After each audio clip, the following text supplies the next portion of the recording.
I'm Annette Dunlap with the North Carolina Department of Agriculture and Consumer Services.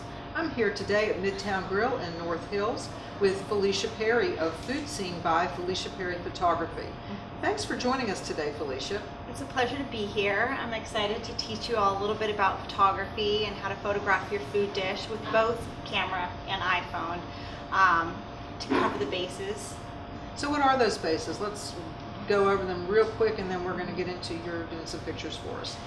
The most important thing, whether you're photographing your food item with a phone or with a camera, is lighting. Lighting is key to everything. So you want a nice, soft, even natural light as opposed to a dark space or a space lit by lamplight or direct bright sunlight. And that seems to be it, huh?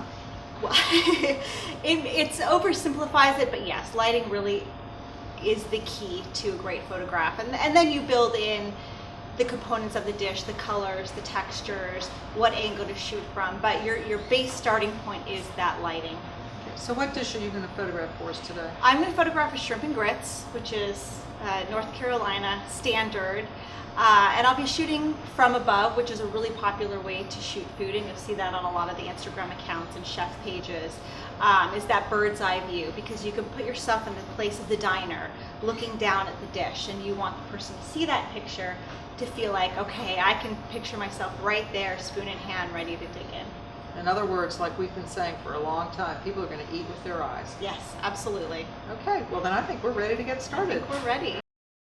So we have the shrimp and grits dish here. It's served in a bowl. So I'm going to shoot from above so that we can capture all of the garnish and the details on the plated dish.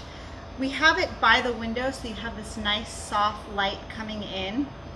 And I've placed a fork, I've placed a napkin to make it look like you would be sitting here, your customer would be sitting here, to add a little bit more personality. And you can dress up the shot, you can add a glass or some other components to the scene, but we'll keep it simple for today. You can shoot with a camera or with an iPhone. I'm going to take pictures of both so you can see the difference. With the camera, you can find a Canon Rebel with a fixed lens online for like $400. So if you wanted to venture into trying something with a professional camera, that would be a good option. Or you can use your phone and you can still get a great picture. And with social media today, it's very forgiving to use your iPhone to capture your product or your dish.